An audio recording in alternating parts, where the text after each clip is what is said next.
자, 이제부터는 조금 AI 활용에 대한 건데, 이 상세한 내용은 나중에 디테일하게 읽어보시면 좋고, 지금 제가 얘기 드릴 거는 구성 요소. 요거는 제가 이제 뭐 6가지로 분류해가지고, 페르소나니, 퍼스니니 뭐 등등 원칙들이 있거든요. 그 프롬프트를 작성하는. 그거는 복잡해가지고, 활용하기가 좀 어렵다 판단해서, 요렇게 만들어 봤어요. 구성 요소를 인물. 요거는 AI가 어떤 역할을 수행하는가를 지정해 주는 거죠. 가장 간단한 프롬프트입니다. 그래서 AI가 뭐 심리검사 자기분석 전문가다. 자기 이해에서 강점 찾기 할 때 이런 역할을 부여하고 실제로는 너는 직업 심리 전문가이자 커리어 코치야. 역할 규정을 해주고 개인의 강점을 분석하고 이를 직업 선택 및 커리어 개발에 적용하는 데 능숙해. 라고 해서 이 AI에게 앞으로 어떻게 할 것이다를 지정해주고 그 다음에 상황, AI가 지금 어떻게 환경에 처했는지를 지정해주는 거죠. 나는 지금 흥미, 성격, 적성, 가치관 검사를 완료하고 여기에 이제 파일을 올리는 거죠. 몇 개를 올리고 이 결과를 바탕으로 나의 강점을 분석하고 싶어. 그 흥미, 성격, 적성, 가치관 각각의 내용으로 분석해줘. 그리고 결과를 기반으로 어떤 직무나 경로가 나에게 적합할지 여기서 경로는 경력 개발 경로죠.를 도와줘. 이렇게 넣으면 쭈룩 나오거든요.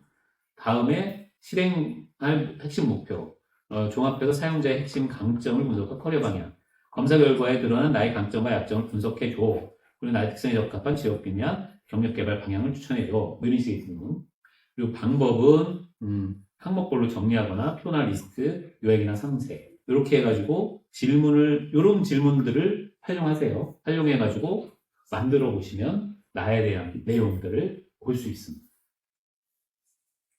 자, 요거를 뭐라고 얘기하냐면 자기 이해라고 얘기하죠. 근데 요거는 필수이고 그 다음 버전으로 할 수 있으면 더 좋습니다.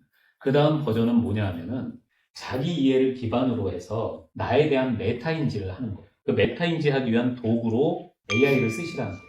그런 다음 여기에 나는 어떤 사람이야? 나에 대해 너가 파악한 내용을 한번 좀 상세하게 써줘 볼래? 하고 걔가 파악한 나의 강점 여러 가지를 어떻게 얘기하는지 한번 보세요. 그게 맞을 수도 있고 틀릴 수도 있거든요. 내가 판단할 때. 그러면 틀리는 부분은 버리고 맞는 부분만 AI가 표현한 단어, 개념 이거를 기록해 놓으시거나 아니면 따로 정리해 놓으셔가지고 꼭 자기소개서나 이런 데 활용하세요. 자기소개서뿐만 아니라 면접 때에도 쓸 수 있는 내용입니다. 그 단계까지 가는 게 메타인지예요. 사실은 나라는 브랜드, 특히 나라는 커리어 브랜드를 완성하려면 메타인지까지 가시면 제일 좋습니다. 이게 영원하진 않아요. 현재 나의 상황에서는 그게 나의 커리어 브랜드이지만 나중에 또 바뀔 수 있습니다. 바뀔 때는 또 바뀐 거를 접목하시면 돼요. 만일 이걸 읽고 여기까지 단계를 갔는데 충분히 이해가 된다. 그러면 오케이. 어느 정도 나에 대한 메타인지를 한 거죠. 근데 그거를 내가 직접 표현하거나 글로 쓰기가 조금 부담스럽다. 그러면 한 발짝 더 나가서 너 AI 직업 심리 전문가인 커리어 코치인 너가 파악한 나의 강점을 좀 종합적으로 서술형으로 예를 들어 글자 수 지정도 하면 좋죠. 1000자 정도로 써줘. 또는 A4 용지 한 매 정도로 써줘. 뭐 이런 식으로 조금 길게 써달라고 요청을 해서 그걸 한번 쭉 보는 거죠. 그럼 그게 내가 나를 표현할 수 있는 근거 자료가 되는 거죠. 다음은 회사 이해, 특히 기업 가치관.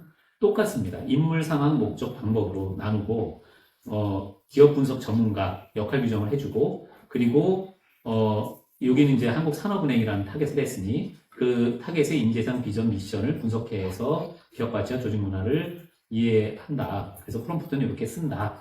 그리고 산업은행 핵심 가치와 경영 방향을 분석하고 인재상을 정리해달라 요청을 하고 그리고 구체적으로는 비전 미션 인재상 정리한 후 이를 바탕으로 추구하는 기업 문화와 인재상의 특징을 분석해달라. 이렇게 이런 식으로 프롬프트를 활용하시면 됩니다.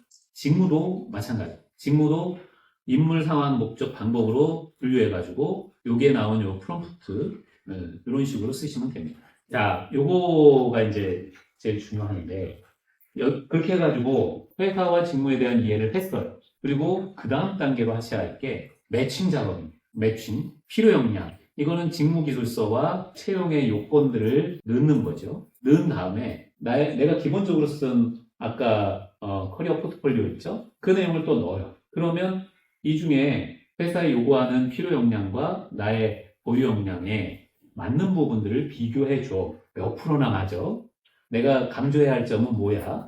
내가 부족한 점은 뭐야? 내가 강조할 점을 보강해서 얘기하려면 어떤 나의 강점들을 접목해서 얘기하면 좋을까? 내가 부족한 점, 약점이라고 생각되는 부분을 보완하려면 어떻게 하면 좋을까? 물어보시면 됩니다. 그죠? 네. 자, 저는 챗GPT를 이용해가지고 구체적으로 자기소개서를 쓰라 이 개념보다는 그걸 활용해서 내가 어떤 소스를 갖고 구성을 할까 이 측면에서 얘기를 드립니다. 물론 이제 나중에 그걸 기반으로 자 너가 분석한 나의 보유 역량 중에 강점을 반영해서 이 회사의 자기소개서 질문에 맞게 구성을 해줘 이렇게까지 하는 것도 좋지만 그렇게 한 이후에는 반드시 본인이 나의 커리어 브랜드에 맞는지를 또 한번 검증을 해보셔야 해요.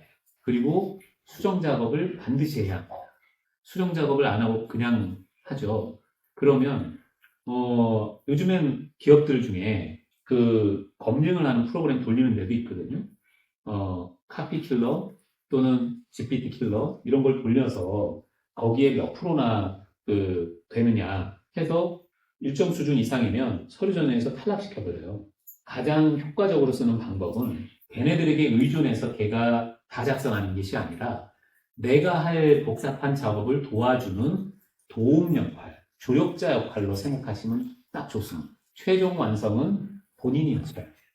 네. 나중에 뭐 이렇게 작성을 하던 아니면 개인적으로 이렇게 작성을 하던 저희 다음 주 스케줄이 이력서 자기소개서 맞춤형 컨설팅을 하는 시간이잖아요. 그때 그냥 활용해가지고 오신 거는 같이 얘기할 의미가 없어요.